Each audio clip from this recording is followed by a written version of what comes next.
Welcome back, everybody. I cannot believe a month has passed already, but we are back again with Mural Art Series, Art of Activism. And today we're going to be talking about the role that art has in environmental justice work. And I have three artists and activists with me. They're also great organizers here in Philadelphia. We're going to find a little about what they do. We have Ron Whyte with us today. We have Gamar Markarian, and we have Ginssiyo Apara. So today we're going to talk about dispelling misconceptions. We're going to talk about sustainable practices, and we're going to get into value that's created and reinvested in our neighborhoods. So hello, everybody. How are you doing? Good to be here. It's so nice to see you all. What I'm going to do is let everybody sort of reintroduce themselves and tell everybody a little bit about what you do in Philadelphia. So we're going to start with Gamar first. And I hope, did I get your name right this time? Because we talked about pronouncing this correctly.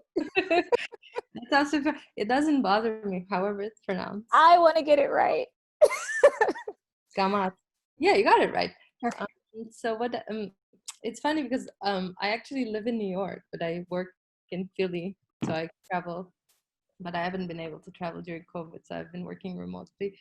What I do is I'm a designer. I'm a design strategist, and I've been working with mural art since 2016, I believe, but particularly with the Restored Spaces Initiative, which is now part of the Environmental Justice Department, which also houses Trash Academy. So I've been working with Shari Hirsch, the founder and director of the department, and we've been working a lot with community engagement. So we come in through the door of art to do a lot of it starts with a lot of community engagement, but it develops to become something else, so we can talk about that. And then I also work with Ron in Trash Academy and other projects within Mural. We're going to get you and Ron to expand on those projects a little bit as we go on today. But Ron, what about you? What are you up to these days? Hey, it's good to be here. Well, like Gamar, I also was introduced to mural arts through Shari. And I feel like in some ways, Shari has been like Professor Xavier from the X-Men, like going out and scouting out people and finding people. It's kind of interesting. I actually first met her at a Bread and Roses town hall where I was giving a presentation. And my background is in activism and, doing presentations to the community, doing outreach, like public education. And then I saw her again at a really big project that was put together by the Philadelphia Art Museum called Philadelphia Assembled. And I think just through seeing me like out in the community, she realized that I would be a good fit for the program Trash Academy that was started in 2015, but I came in 2016. And if I can just show this one slide, I think it really will help to explain like what exactly we do. So in Philadelphia, I think as we all know, trash and litter and dumping, it's like a big problem, right? And there's always like a lot of finger wagging and a lot of shaming that goes on. But what we like to do is we like to look at trash and litter as like an environmental justice issue. Mm-hmm. And let me just quickly go through the slide. On the top left, we can see a map that shows shootings per 1,000 residents. On the top right, there's a percentage of households living below the federal poverty line. On the bottom left, there's a map of neighborhoods vulnerable to heat stress. And on the bottom right, we can see Clean PHL's litter index. So as we can see, all of these neighborhoods located in the same areas are facing different issues, but it's all concentrated in the same areas. And who do we think live in these neighborhoods, right? Right. Black and mostly Black and brown people. So we see the issue of trash and litter not as a separate issue that we need to focus on to shame people and just say, why is your neighborhood so dirty? We need to look at everything else that's going on in that neighborhood as well and figure out how we can use the issue of trash and litter as a way in to talk about all of these other things. So that's kind of what we like to do at Trash Academy, and hopefully I'll be able to talk more about that. Yeah, most definitely. I definitely want to go back over that that map. That's fascinating, no facts. And next we have Ginssiyo. Yeah. I'm a painter, sculptor. I currently using plastic to like confront environmentalism and stuff like that. And yeah, I'm currently working on how I can use those aspects of my art to help you, like help the environment that I occupy now. And you're like sitting in front of the perfect backdrop. Is that one of your pieces, You Cannot Recycle Us? Yeah. So I use like plastic to talk about like Black culture, Black aesthetics, stuff like that, and like consumerism. And yeah, I'm trying to like Ron said, use trash and like litter and trying to incorporate it into like the fine art world and stuff like that, and how that can intertwine, I guess. I definitely want to jump into that a little later on, because I've seen your work before and I've always wanted to ask you a ton of questions about it. We may not have time for everything today, but I'm going to try to get to as many as possible. But we all had a little chat last week about what we wanted to really talk about today and bring out to our audience. And the one thing that I don't want to forget to do is I really want to start off by us dispelling misconceptions, because I think that that's what you're all doing with your work. So if you just want to jump in, let's just start talking about the things that people assume about the neighborhoods that Ron mentioned earlier. Well, yeah. Well, Oh, go ahead. go ahead. Okay. I think one misconception, and it came out on a panel I was on the other day, is that people just don't care about the trash, or they just, like they don't see it or something. So like they have like a special filter on their eye where they don't see the trash, but other people see the trash. I mean, it's kind of ridiculous. Like people notice the trash and people have been trying to clean it up for years, but obviously there's something else going on. And we have to ask ourselves, why do people with resources and privilege live in clean, green, well-ordered and maintained spaces, and people who are poor and low income always coincidentally end up living in trash-filled, dirty spaces? Like, it's not really a coincidence, but yet the poor people who live there are always blamed as like the source of that problem, when we're trying to explain to people that the source of the problem is our society and the way it's being arranged.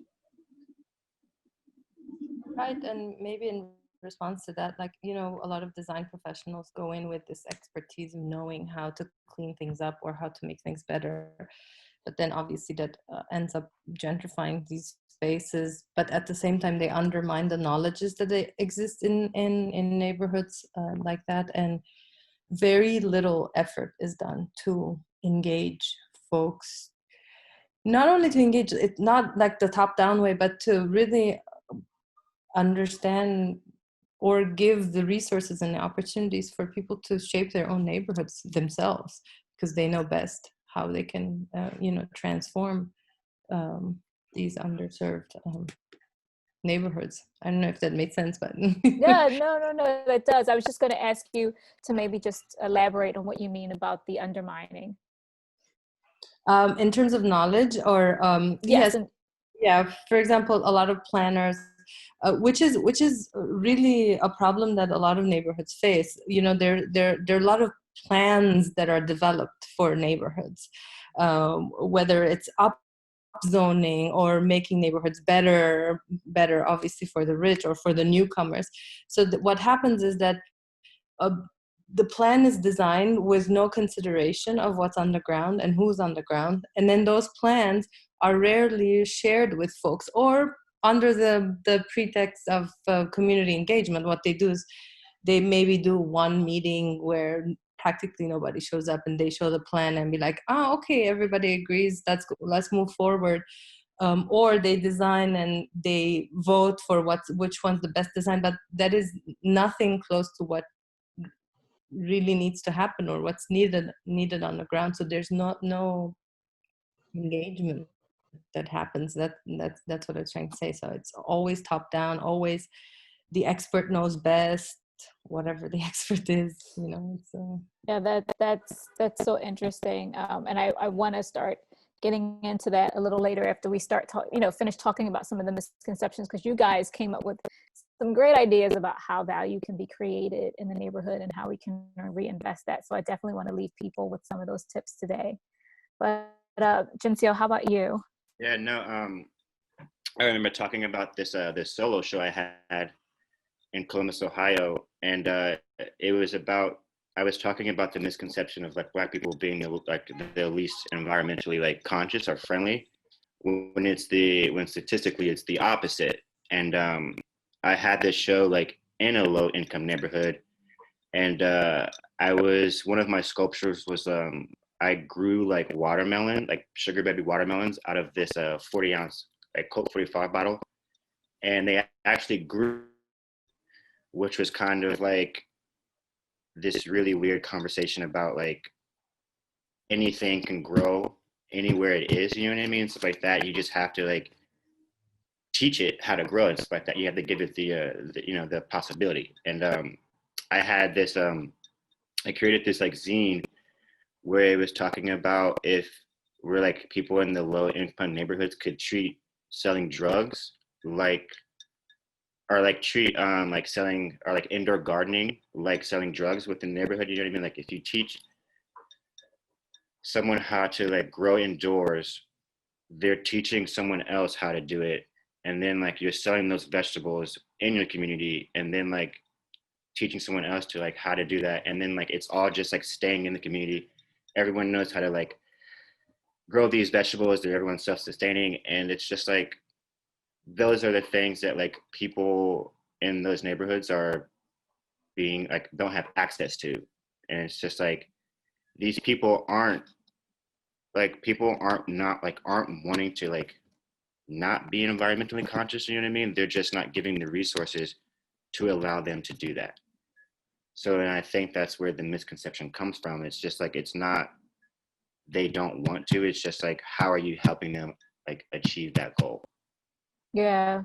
I mean, personally, I live in one of like your Philadelphia row homes, and I'm always on YouTube trying to find somebody talking about like urban farming. Cause I just think to myself, like in the summertime, I use my landing spaces, you know, outside of the window, the little space you have in between your home where everybody sticks out their air conditioner, or like trying to figure out ways that I can have like a little space of my own and grow something, because it takes some time to actually get into community gardens as well, if you're fortunate enough to have community gardens in your area, right? Yeah. And it's like a lot of times you want to be able to do it now. So I think, yeah, I just think we need to find new ways how to make that accessible, you know, and like, because you can grow anything anywhere, you know what I mean? And like I've been designing how to like splice like 40-ounce bottles into like half, so we can plant it and the water will drain into another 40-ounce bottle. So it'll be like this like wall of just like 40 ounces, and it's just like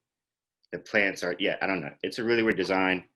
I'm working on it. And I'm also working on one where it's like a shopping cart that can be like a nomadic gardening, like a nomadic garden. So you can like just push it around and like, I don't know. It's in the works right now, but. We're going to be coming back to you for more ideas on that. But my thing is, like, I think it's so hilarious that you say 40 ounce, because I get it. It's something that we all can relate to. We know what that is immediately when you say it. But like, if I don't drink 40s, what else could I use Ginssiyo to?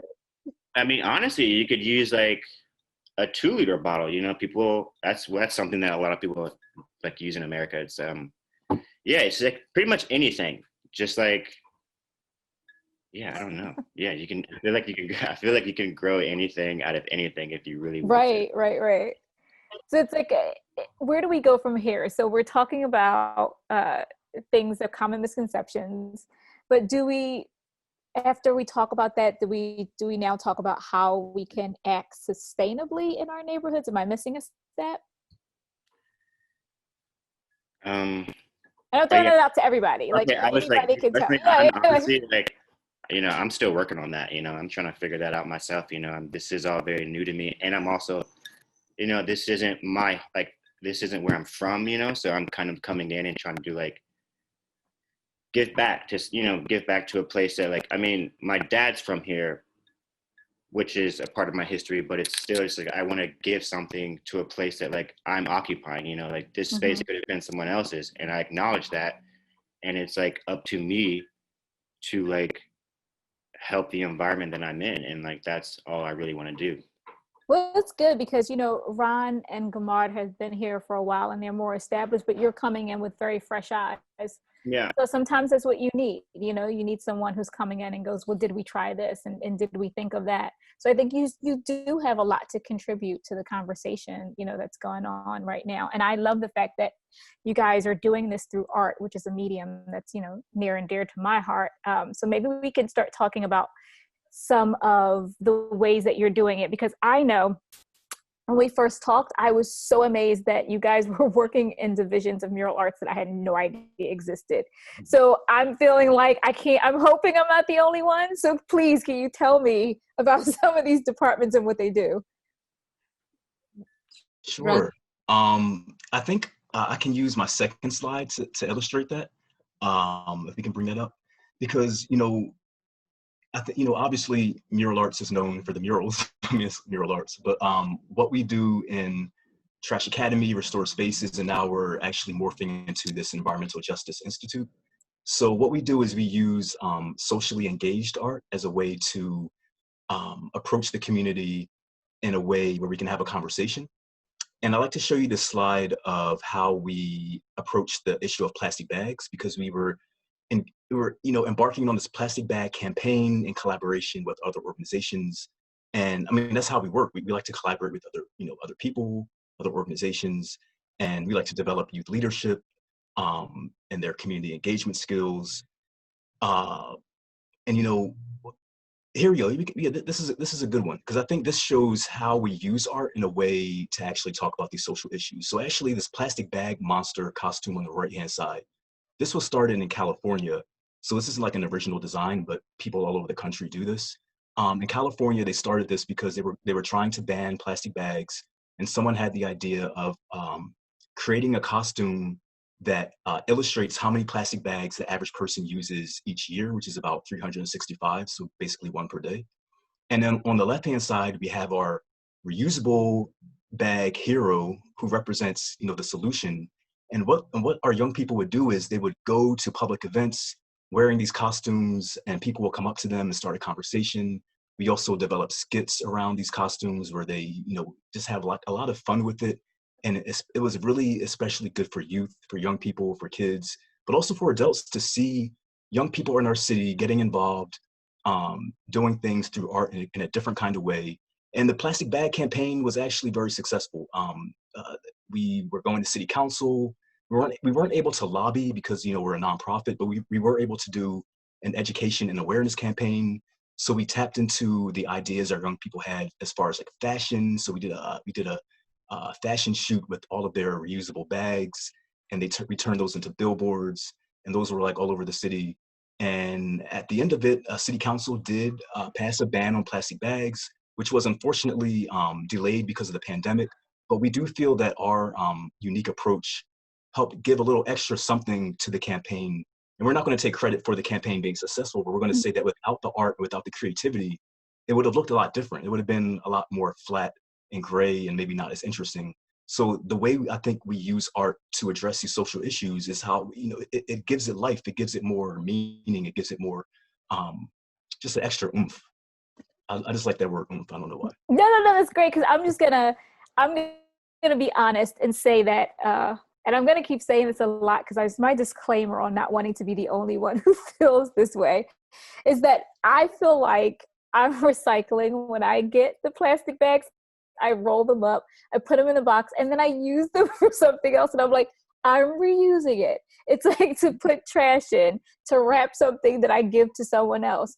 So what you're saying is that I really need to just be taking reusable bags into the market. And I know what you mean. We all have the plastic bag, right? You know, thing in the sink. So, you know, but I think what we're saying is that, you know, that's fine. I mean, I think reusing them is better than just throwing them away. But we're talking to people about the health impacts of plastic and the fact that a lot of these bags are just going into the ocean and they're breaking down into microplastic particles, and just conveying this information in a straight up scientific way. You know, it's not that engaging for people, but I think when you use art and when you use like a narrative and a story and costumes and all that sort of stuff, it really sometimes just brings the point home in a different way for people. So is it even like, are we encouraging people? Because I'm imagining like if you had a campaign where you had really, I think there's still a lot of cool reusable bags out there that, you know, mom and pops give out a lot of time to help people understand. Should we be just like taking it down to like the bodega and filling stuff up with that too? Because it starts at home, right? Like just not getting the tiny plastic bags. Yeah, I think we actually approached a few of these corner stores and asked them that they want to, you know, partner with us. And they kind of, you know, the ones we approached personally weren't interested. So I don't know if there's some kind of barrier to some of these small businesses using reusable bags. Sometimes they think that people are going to steal if they have their own bag in the store. There are some issues. Okay. There are some issues. So we have to get over these cultural issues and understand that I think the bigger picture is that we just have to have clean streets and a clean environment, and all these other things can be worked out. That's great. I mean, I'm already thinking in my head, like, what could I do differently in my everyday practices that can contribute to a better environmental space? But what about, so I'm sorry. Oh, you've got Gamar's, guys. Oh, I love those. Oh my God. To quit today if you want. Oh yeah. And you know, Gamar, it's not as if I don't have a million of these great canvas bags for the market. I really need to put them out. They just like stay packed away, and then I'm like, oh, I should have taken that to the market with me today. I guess it takes, I have the same problem. It takes training. It's like you train your muscles to just, you know, just grab it every time. It needs the first effort, and then it becomes a habit, I think. Yeah, I was like, I want everybody to hear this so they do the same thing. Like, I do this all the time. But yeah, you're right. I'm gonna pull those things out today and try to just, you know, take these with me everywhere I go. Maybe I'll put some in the car. They'll always have them at the ready. You can always give them to me too. I'll use them for sure. Obviously. Yeah, you can have as many as you want, trust me. So what about the restored spaces? So that's the Trash Academy. How does the restored spaces work? Yeah, the Restored Spaces initiative, it's very interesting because it started as environmental justice is at the core of the Restored Spaces initiative. It's in the name. It's a restoration of spaces, in mostly outdoor spaces, but it developed to become really something really complex, which is really nice because there are a few goals that I was mentioning last week that are the drivers of the initiative. Environmental justice is at the core, but then we also do a lot of community capacity building. We do we try to establish a horizontal structure of collaboration and equity. Earlier I had mentioned that nobody really takes into account people's knowledges whenever we enter a space and do work, and horizontal collaboration and community capacity building is about maximizing on the local knowledges, the local expertise, and also how do you maximize, like how do you create maximum benefit for the folks in there. So and then we do a lot of caretaking, and obviously try to reknit the social fabric, because our societies have become so individualized that we try to go from individualism to collectivism. So we try to insert that in our work. I know this all sounds abstract, but we do a lot of like artworks, workshops, playing games, to really establish that sort of horizontal collaboration. And along the way, we make a lot of friendships, and friendship is something that's really undermined. Like people don't really talk about it as an essential infrastructure of this type of work. So we make it a point to talk also about our the friendships that we create with each other, and all the learning and sharing that happens throughout the project. So yeah. It's like, what's really interesting is that when you guys were explaining this to me last week, I assumed that you were just going straight out to the neighborhoods, but you informed me that a lot of times they come to you to try and figure out how to do things differently and how to learn new practices. So that really shows you that they're invested in their community and they want to be able to have a better plan. But I was wondering if you guys could highlight some of maybe the main things people in the neighborhoods come to try and change. Like what are some of like the top things? like for example, at Southwark in 2016, I started with Shari Restore Spaces, and we went to Southwark School, which is South Philadelphia, and what the community was asking for was to transform the schoolyard, because it's all asphalt, it's all like concrete, barren, a lot of sunlight. There's not much that folks can do there, let alone kids play in the sun. It's really horrible. Like it's obviously an environmental justice issue. You know, you need the need for shade, the need for green space. So basically, people there were saying we need to transform the space so that it becomes a community space. And instead of us, I am a landscape architect in practice. So instead of me going in and saying, oh yeah, I have all the expertise in landscape architecture, let me put some trees here, some like water infrastructure here and there. Instead, what we did with Shari is we designed a series of games with which we really learned together how we can collectively transform the space. And we did it. I can share a recent blog post we did with all the details of the games and so on and so forth. But the idea was to break this really barrier between who's an expert and who's not, who knows best and who doesn't. And games do that so perfectly. Like it equalizes the playing field. If the mayor, Shari always gives this example, if the mayor is sitting at the table with you, he's equal, he's the same, he has no like power over what gets to be done and what not. So we're all like sharing and learning and sharing our knowledge together. And then yeah, we do like a series of workshops like that and games. So, and then we really emphasize on collaborative and collective work. And we hire community members as equal partners, as co-producers of the project.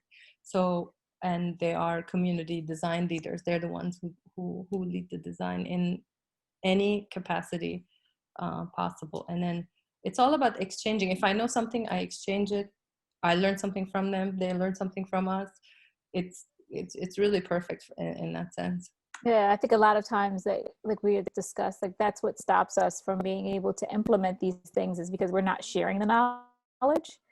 So we just sort of like walk away thinking that sounds wonderful, but I have no idea how to even begin that process, which I think is very interesting thinking about it from Ginssiyo's side, like point of view, because you're a studio artist, like you're in the gallery and you're making these artworks. And I'm wondering, how do they come across to people? Like, how are you starting and stimulating these conversations about environmental justice with your art? Yeah, it's really, I haven't gotten that question a lot, but for me, I think the way it started first was kind of like a critique on like the cost of materials and stuff like that, and like how hard it is to be like even be an artist, you know what I mean? And then it started becoming something else. It became more political, and like how like plastic is everywhere, you know, you can't get rid of it. And like I focused on how hard it is for plastic to decompose and for us to get rid of it. And then that's when I started bringing in the more political aspects of like adding it or like incorporating it like to like the consumption of Black culture, as it's something that's like we use it a lot, or it's like used a lot, and but like and it won't ever go away, you know what I mean, and stuff like that. And like that's what plastic, that's how I was trying to use like plastic, was trying to I guess like preserve something. And like yeah, I'm honestly not really sure. Like, Well, you know what, could you maybe describe, because I'm thinking a really great comparison to what you're doing and, you know, talking about our culture and talking about this plastic is that bag behind you, you cannot recycle us. So maybe you can tell us a little bit about the inspiration with that piece.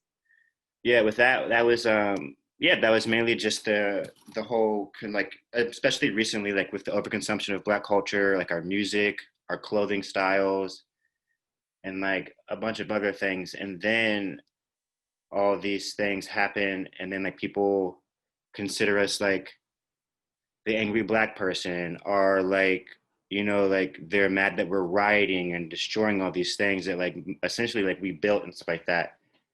But it's just like, and like that's where it becomes like, you know, like you created this Black radical person through like your oppressive means, and now you can't get rid of us.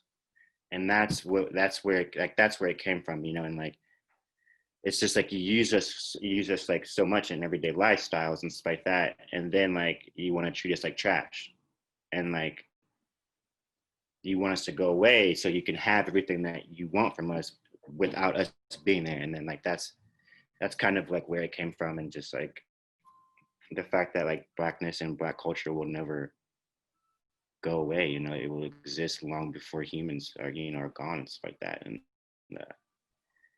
just plastic has become a really powerful way for me to express like longevity or like preservation and stuff like that. Yeah, I mean, you're using this to have pretty powerful conversations within the community and outside of it, you know. And I don't know if I ever really thought about attacking it from this point of view, you know, to allow people to see both sides of that. Yeah, and that's something I want, you know. And it's like, but it's like really hard to do that when someone sees it as trash, you know. And it's like we got to start having a whole new conversation on like what we consider trash and stuff like that. And like, yeah, I don't know.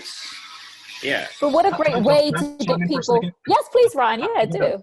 I had a thought, because when they're speaking, it really reminded me of something that I've really thought in the past, of like how Black people were sort of like a resource that was used to fuel the creation of this country, right? Like, so our bodies were literally like the oil, like the coal, like the things that we just put into a machine to make it run. But before the age of machines, like our bodies were the machines that literally did the work that built the foundation of this country. And now we are treated in a lot of ways like trash, like refuse, like something that's been used. And okay, now you're just like flotsam and jetsam. We're just like leftovers. You're not really needed anymore, because now work is more theoretical and mental. And a lot of Black people have been pushed out of educational, economic opportunities. So we're very much viewed as like refuse, unfortunately, and that's the way we're treated, being killed all the time, living the way we do. So I think what you're doing is really interesting, and there are a lot of ways that you could probably explore these issues through art, definitely. Yeah, that's where I'm hoping to do that for sure. Because what you're doing is like now that we're into the third part of the discussion, I think that your work is really forcing people to think about the value that we create, you know, our own worth and our own value, and how we reinvest that based on how we're seen and how we want to be seen. So I knew we were going to fly through this discussion because there was so much that we wanted to get through. But maybe then we can start jumping into how do we create value and how do we reinvest that into the neighborhood. So I'm just going to throw that out, and we can just jump in and start wherever we need to. For me, my example would be is like we need to make different types of theory more accessible to everyone, you know, and stuff like that. Like, cause like, yeah, like the question of the talk is, can art save the planet? And like, for me, I do want to save the planet. And like, I honestly feel like I can, but like, I would have never have gotten there if it wasn't for art. You know what I mean? Like, I would have just thought that I had to do this, this, and that to get out of this, this, and that environment. But like, once I learned about art, I learned that like, I could assess my trauma different. I could assess like my emotions different. I can assess racism different.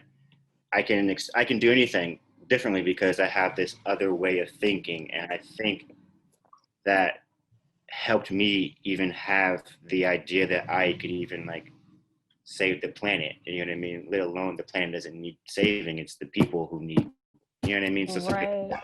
So yeah, just like, yeah. I don't know. I mean, self-esteem alone. Yeah. If we walk outside of our doors and we see that clean environment that we know we deserve, that everyone deserves, but we see that in our own communities, like how much more prideful will we be and just send those rays out into our everyday, you know, activities. That's what I want when I walk outside. You know, I want to feel good about the space that I live in. I want to feel like I contribute to it. Yeah. So, you know, what are some of the other ways in our neighborhoods that we can contribute to that maybe we think that, you know, are not available to us? Well, I like to, sorry with the slides again. No, this is I like great. to bring up, I feel like I'm just like using the slides as a crutch, but I'm sorry. I like to bring up the fourth slide because this is a project that we started, you know, when the pandemic really, you know, really became a huge problem. And this is basically an outcome of our like collaborative process. And a lot of the artwork you see on here was done by actually people, young people from the community, from these underserved communities. And a lot of the research was done by them as well. So this is an example of how we like to, you know, activate people who maybe traditionally aren't viewed as environmentalists or people who care about the environment. But once you give them the tools and the methods of actually investigating these sort of things, they're all in on it. And this is actually an implosion that Gamar, you know, the implosion is a research method that Gamar introduced us to. And it came from someone named Donna Haraway, who's a professor, and it's all about, you know, exploring the world in an object and the object in the world. So we used the plastic bags for this first one because of our plastic bag campaign, and the fact that the city pushed back the plastic bag ban for a year, and other cities have been, you know, scrapping their plastic bag bans because they say it's not safe because of COVID-19, which is not really true. The virus doesn't really live on plastic. I mean, it lives on plastic, but not on cloth the same way. So we look at the plastic bag and we investigate all of the complexity that is contained in this one singularly simple thing. So when you look at a plastic bag, would you ever imagine that all of this that's around it is really what props that thing up and what makes that thing able to come into existence? Most people don't realize that. Like when you just go to the store and grab something, and can we see the next slide number 5? We did a similar thing for toilet paper because of the run on toilet paper that happened. And, you know, we introduced to our group a whole range of options and they voted on them. And this was the one that came up because of the panic buying. And, you know, what we're trying to get people to realize is that not like the consumer is the main problem. I know there's a big debate going on now about, you know, blaming the consumer. But what we're saying is that we are participating in a consumer culture as individuals. And that consumer culture is helping to destroy the planet. And that's being driven by corporate interests. And getting people to see how these simple things that we engage with every day are connected to, you know, deforestation, to climate change, to racial capitalism, you know, to labor disputes, things like that. I think it's important for people to understand that. So I'm really glad that we have been able to come up with these research tools despite the pandemic, you know, while also offering people, you know, alternatives and things like and a way forward as well. I think that's what we really like to focus on is education and giving people the tools to understand that they can be an environmentalist, they can care about the environment, even if they're from a community that traditionally has been pushed out of it. Now, I noticed on your first slide, you had something called environmental racism, and I think you were sort of explaining that to us earlier, but could you sort of go into that with a little more depth? Oh, sure. You know, it's interesting because the movement to focus on environmental racism really began, I think, or the environmental justice movement really began in North Carolina. And as you know, a lot of people from Philadelphia, we come from North and South Carolina from the Great Migration, right? But what was happening in North Carolina is that the coal industry was dumping coal ash near Black communities. And people were getting cancer and dying. And so they started protesting this and really speaking out about it, getting politicians on board with that. And that kind of opened up this whole movement where people were realizing, hey, wait a minute, all of these refineries, all of these industrial corridors, all of these things that are really toxic and really, like, you know, really killing people. Where do you find these things? Like, where are they putting these things? They're not putting them in the suburbs. Like, you don't find that if you go to Radnor or Bryn Mawr or King of Prussia, you won't find, you know, a trash dump out there, right? You won't find that out there. But you will find it, you know, near where Black and brown people live.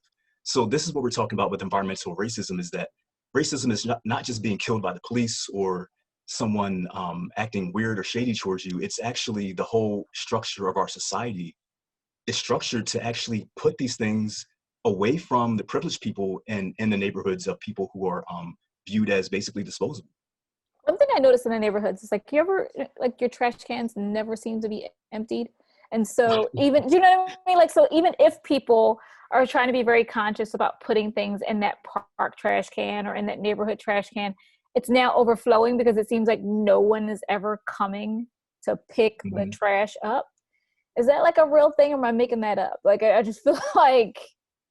We've heard that a lot. When we talk to neighborhood people, they're saying that the city does not invest enough energy and time in maintaining certain neighborhoods, but in other neighborhoods where you have more of an economic base and where people, when they complain, people listen because they're paying higher taxes. So that's why people listen, and the city will send someone out right away to fix it up. But if you're not paying a lot of taxes, and if you're seen as just like a taker, you know, the trash will sit there forever. And I think that's what we're trying to address. We're trying to see how can we in the community solve this issue if we can't count on these institutions to really help us. So like, what do we do? Like, if someone comes to you guys and they pose that question, like, what's a response to us trying to create some action in the community? I'll let Gamar try to handle that. We aspire, we still go into these neighborhoods with a project. We're the ones who bring in the money. We're the ones who bring in some sort of structure, right?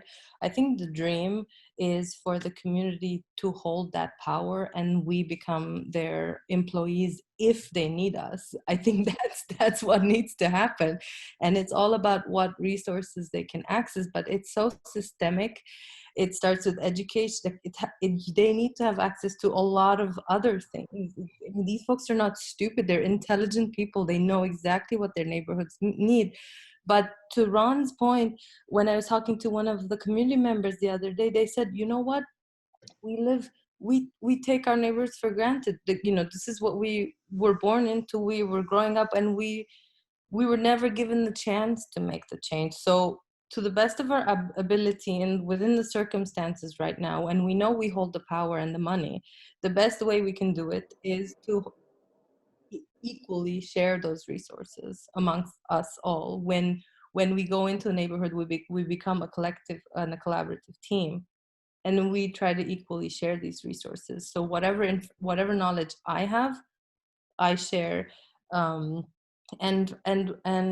to your question, Ginger, when we started this section of the conversation, like, one of the things that motivates me to do this work also is Sulay, one of the community members in South Philly. I don't think the opportunity was offered to her to become a leader. And she's such a natural born leader. And when she got the opportunity, she just took it. And now, you know, if the community needs something, they call her. She's the one who brings in resources, activates the folks down there. So she no longer needs the institutions. So, you know, it's I think we need to create more moments like this, and eventually really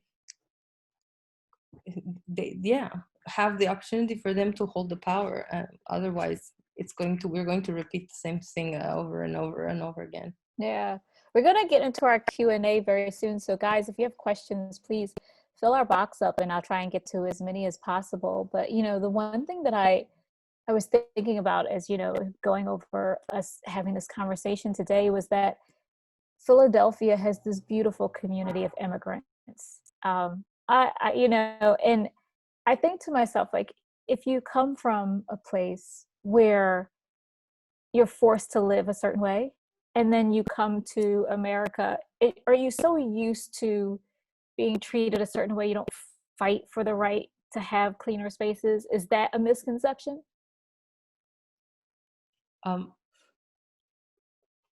People are afraid. I mean, you can get sued, you can get arrested. If you're undocumented, even worse. It's so there's a level of fear that really plays a role here. And because I think I hear people say it too often that, like, you know, oh, they're just used to living that way. And I hate to hear that, because it runs so much deeper. you know, it runs so much deeper. And I just wonder to myself, like, what are some of the underlying reasons why people don't fight for having a cleaner area? And that's a really great one. Like, if you're undocumented, you don't want to cause trouble. You feel like you don't have the right to say certain things. And I realize that there's no way in the world that we're going to like solve that with this hour conversation that we're allowed to have. But I just, you know, want people to start thinking a little bit more, maybe more cautiously and with more empathy about the way we feel about the neighborhoods that we walk through, that we live in, and just in general. I mean, because it happens everywhere. It really does. I just sometimes get overwhelmed with thinking about like, what can a single person do? But I think that maybe one of the things that we're saying is that it is a real community effort. It takes a lot of strength and it takes a lot of courage sometimes to do that. And it feels like it sounds crazy to say strength and courage when you're talking about trash, but we're really talking about changing an environment and changing people's lives, and to make something more sustainable in our communities. It's not a walk in the park, is it? You know, it's not going to happen overnight. And it's not the norm in practice. I mean, I think I'm privileged to be doing this work and over long periods of time. Unfortunately, it's not the norm in planning and in design.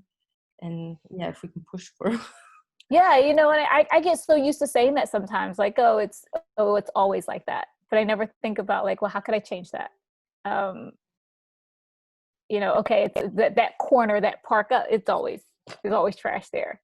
And you just accept it. It would be a beautiful space for the kids to be able to be in, for them to play in, but there's it's been there 5 years already. You know, it's a space that it's never going to belong to us, and we're not going to be able to occupy because people just won't keep it clean. And now I want to walk past it and think of it in a different way. Like, oh, it should be like a problem solving. Like, what exactly can we do? And Ron's like shaking his head. So I'm just speaking. I'm trying to think to myself, like, what are the things that I hear people saying, and what do I think, you know, like in my everyday practice, and like, how should I be thinking? Like, is there a different way to go about things just to make people feel more hopeful before we end this conversation? Like, what are just some small steps we can take to think that I can go outside of my door and implement some change now?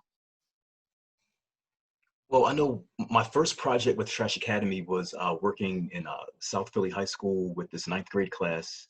And, you know, we did environmental education with the students.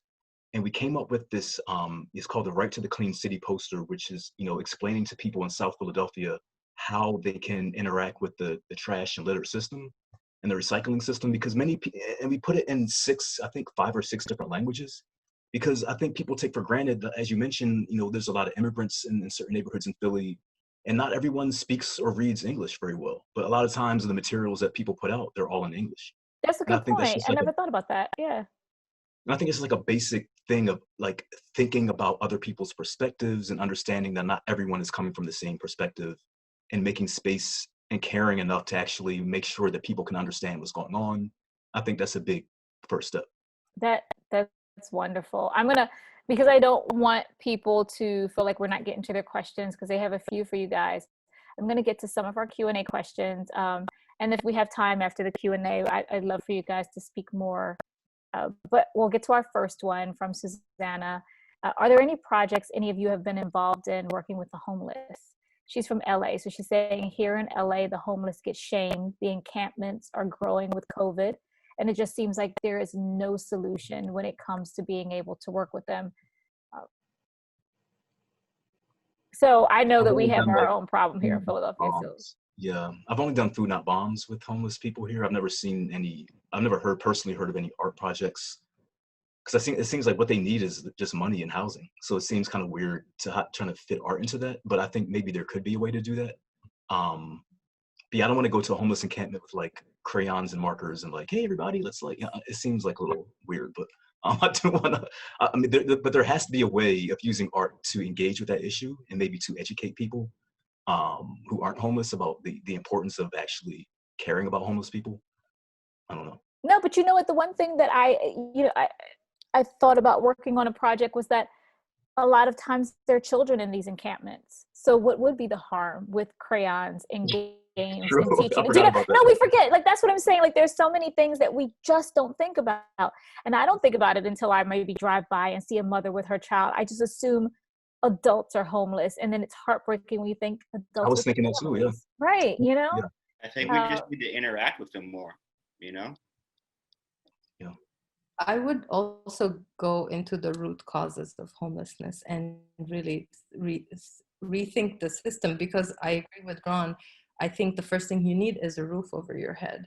Once you have a roof over your head, and if you want to do that sort of help, is capacity building.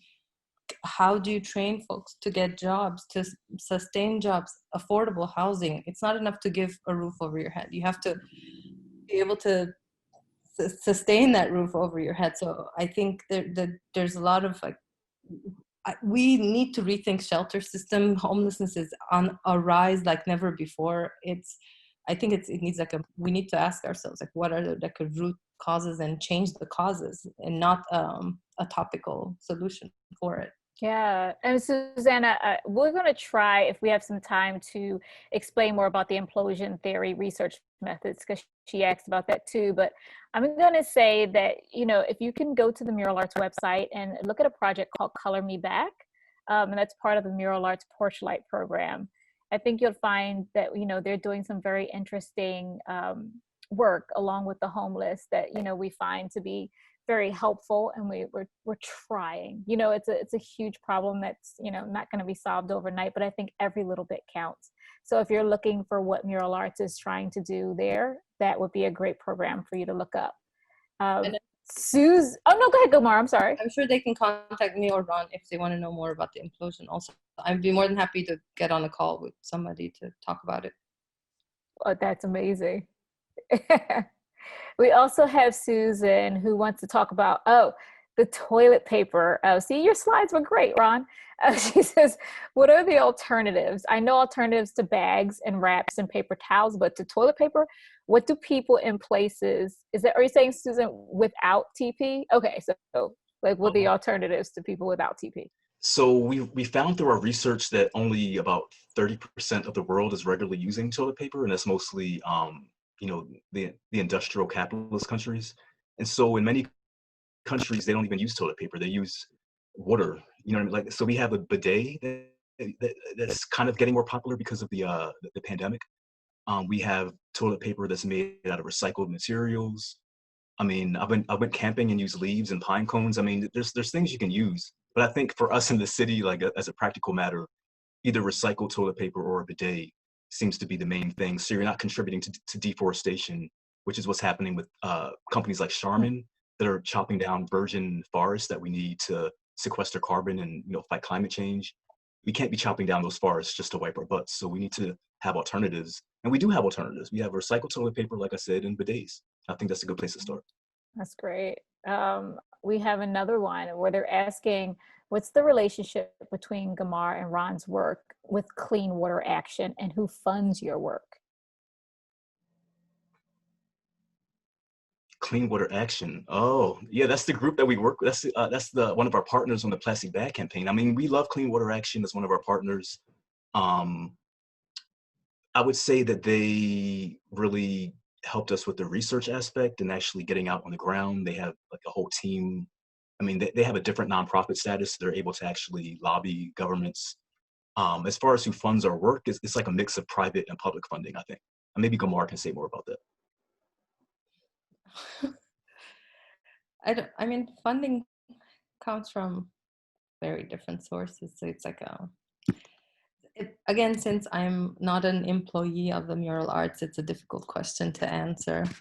I haven't directly worked with Clean Water Action, but in our work, we do a lot of stormwater management, or we try to do stormwater management. So I'm not sure how to answer that question. Let's see. That was a huge question, Gamar. I had to think about that for a second. I'm like, oh, I mean, and I hope, we're also asking that question because you'd like to, support these organizations as well, which I think, is a great looking into, like, if we're if we're asking who funds it, like maybe sometimes if we are able to do so, we should be the ones pitching in to help fund some of these things, or even help volunteer if we just don't have the funds to do so. We do have a question coming in from Facebook. Let me make sure I understand this one correctly.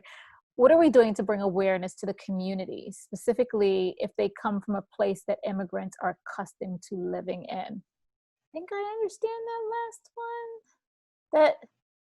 one. Yeah, that whoever wrote that one, if you could maybe switch that second question around so we can understand that one a little better. But we'll take the first one, like, what are we doing to bring awareness to the community? And I think that all of these programs that we're talking about today are the ones that are trying to, especially if, like Gamar and Ron said, they're contracted through with Mural Arts, and Ginssiyo has his art practice, but Mural Arts has fascinating and very great, like lovely programs that work with immigrant communities. So if you go back to their website, you can definitely find some of those. And I think, Victoria, they're all through Porchlight, aren't they? You're going to correct me if I'm wrong. But while we try to figure out some more information on that for you, I'm going to go on to the next one. So someone's saying, Philip's saying, I'd love to hear more stories about times community members have built power and shared joy through the work that you're engaged with. Do you have any examples that come to mind? So, okay, so we want stories of hope. Is that what you're saying, Philip? We want actual stories, things that worked in the community. Yeah. I have, oh wait, can I answer that? Yeah, anybody can answer it. I don't know if this answers the question, but I just wanted to get this out there. There's this thing called I Love Thy Hood, and the person, I'm not really sure like what it's all about, but we recently got, it's like they give out trash cans, and you can like put it out, and like it's just another trash can to like put out. Yeah, it's called I Love Thy Hood. Look it up. I don't have all the information about it, but we recently got one for our house, and we put it on the side of our street, and yeah, it's been working out really well. And I think that's like one simple way that you could like, start to help out is like, looking into that website and getting yourself a trash can and like putting it in your neighborhood. And yeah. I mean, and one of the things, Philip, that makes me happy is that, Mural Arts, through their projects like Color Me Back, they have a day pay project, where you can come in and help out with projects, and then they are able to be paid. And so, every little bit helps. But if we can come up with some more stories before we close out, that'd be great, because I love ending on a note, on a good note. But that's a great program to look up, Ginssiyo. We'll make sure to maybe get that in. No, go ahead, Ron. I gotta talk about Rhonda Davis really quickly. I mean, Gamar, you know who I'm talking about. and how I met her is so funny, because I was asked to go to this police department meeting, like in a police station, and I was like, oh my effing God, are you kidding me? And I'm in this police station, all these cops sitting around, but I'm there because we're about to start a project in Southwest Philly, and I had to talk to the community people who would be there, right? And I was like, okay, I'm here to talk to this community. I was talking about what we're doing. Mural Arts is coming to this park. We're going to do this project. And this woman approaches me after the meeting and says, hi, I'm an artist. I'm just about to start school. She had been featured in the local newspaper as someone who had been taking care of her husband for the last 10 years, who had been dying of cancer. And she got this scholarship to PAFA. And she was like a budding artist, like later in life, who really helped us so much on this project. And maybe Gamar, you could finish talking about how you work with her. It's so, again, to the point of sharing knowledge and having conversations around this, I just wanted to say that communities are aware. It's not about us coming in and raising awareness. They are aware. They're aware of everything that's happening. It's just that, we happen to offer a platform for, exchange, to have an exchange of conversations. So we spoke a lot about the importance of birds and bees in the neighborhood and the survival of the planet. So, and then how that relates to so many other things like climate change, etc. So what we did is we came up with a collection of information that we wanted to represent, and she was the artist who actually drew these cards, and we created together a matching game cards as a conversation starter. So for example, you have to find these two matching cards that say, be grateful, don't be rude to mason bees who produce your food. So if you get these matching cards, it just makes you think, wait a second, first of all, what are mason bees? Then you think about, oh, they're, native to this area. How do they produce our food? Oh, they pollinate our food. What's the importance of pollination? Why do we have to have pollinator gardens? Blah blah blah. So it's a gateway to a lot of other conversations. And birds choke on straws, not berries. Same thing. So we designed together with Rhonda, and she came up with the rhyming to really use it as a tool to talk about the things that really matter and how we can change, like clean up and then green up. So yeah. Yeah. So I didn't know that she did the rhyming too. So she drew it and came up with the words. Yeah. Yeah, it's amazing. Yeah, we came up with the topics together, and she's really great. Someone's saying, is there any way that they can get the cards? Like, how do people get these cards that you're showing? I think we have some copies. I don't know. Good question. Maybe is it okay if we ask and then we can answer? Yeah. And one of the questions that went away, and I did want to address this, someone saying is, are we saying that art can heal the planet, but it can't help the homelessness? And no, we're not saying that at all. I think if you look at the public art and civic engagement that Mural Arts is engaged in, that is for to take a share in and to participate in. And that's why they have such lovely programs out there like Porchlight, that is for the wellness of all Philadelphians. So yes, please, we're not saying that. What we are saying is that sometimes it does take a concerted effort for us to not only see the problem that we have in our cities, but to come up with viable solutions for them. And so, if you feel like that you have something that would be great for us to implement or to look in and to research, the person who asked that question, you're free to even put that into an email to Mural Arts. You go right to their website and you can fill out one of their forms. But thank you for asking that question, because that is a very important one. And let's see, I have one more from Facebook, because we are over time, but I'm going to try and handle these last two questions. We have one that says, Claire's an activist who wants to know, what would you have to say about creating an ecological literacy through art? That is not a question for me. I'll let Gamar take that one. We're working with two school projects in North Philly, and the way we're co-designing the space with everybody up there is ecological literacy. It's so great, and unfortunately COVID happened, and we don't know what's going to happen with going back to school, but we are using the schoolyards to build that sort of literacy. And then the more you learn to relate to nature that way, the more I guess you grow up to respect it. So that's a great thing to think about, really, to insert ecological literacy in our curriculums, in our schoolyard designs. And I'm all for that idea. Yeah. And I think our really quickly, I think our implosions also do that, because it's teaching people how our consumer culture is affecting ecology, and how our seemingly simple, basic, innocuous choices of grabbing something from a shelf, the effects that that's having on our environment, and actually visualizing that for people. I think it's important for people to see that. Yeah, we had one person just making a statement and saying that, it seems like repeated cleanup action, cleaning the sidewalks every morning, a stewardship that we can create in our neighborhoods. So if people see us doing this work, that others will likely join in and help out. But she does ask, like, how do you keep energizing yourself for what seems like an endless job? And I think that that's probably a great way for us to end it, for each one of you to answer this. How do you keep yourself energized to keep this message out here in the communities? Ron, you're like first on my thing, so I'll let you go first. Okay, I think one thing is I energize myself working with the young people I work with, and realizing what's at stake if we don't start addressing some of these issues, and realizing that just realizing what's at stake if we don't address these issues. So I think that actually motivates me and keeps me going, definitely. What about you, Gamar? Yeah, to the question of stewardship, we try to build stewardship in our designs, and see, our projects take so long, and it creates a sense of ownership.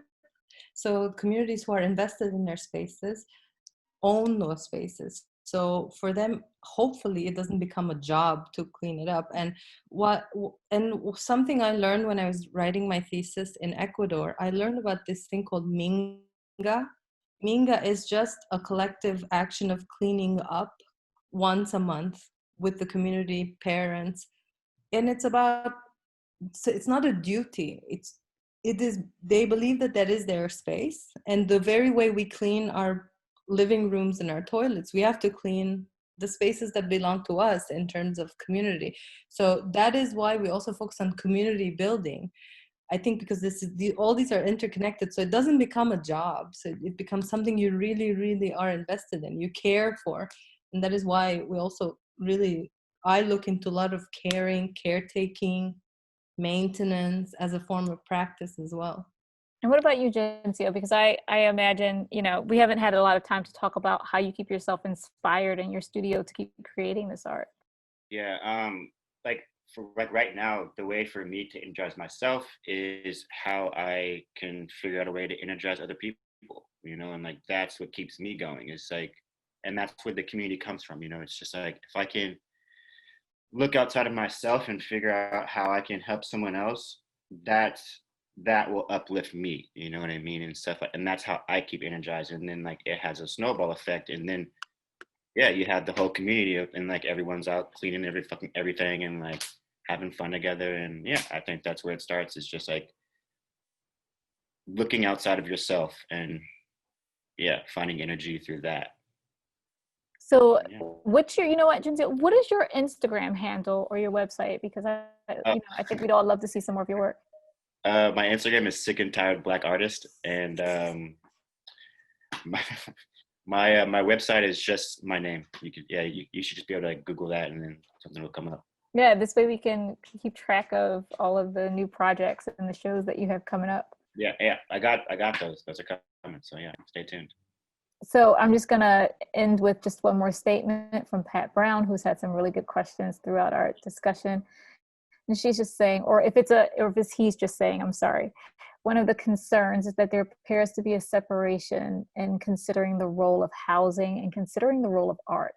My hope is that art can be incorporated as a critical element into any living space, which is what I think that we all hope and desire at the end of this conversation and moving forward in all of our work. I wish we had more time to talk about it because, like we said, this is something that's going to continually be ongoing, but I hope everybody listening has learned a bit more about, what's going on as far as environmental justice and how you can maybe attack that in your own communities. And, I hope you come back next month where we will talk about art and activism again and follow all these wonderful people to see what they continually get up to in Philadelphia and helping us change some of this.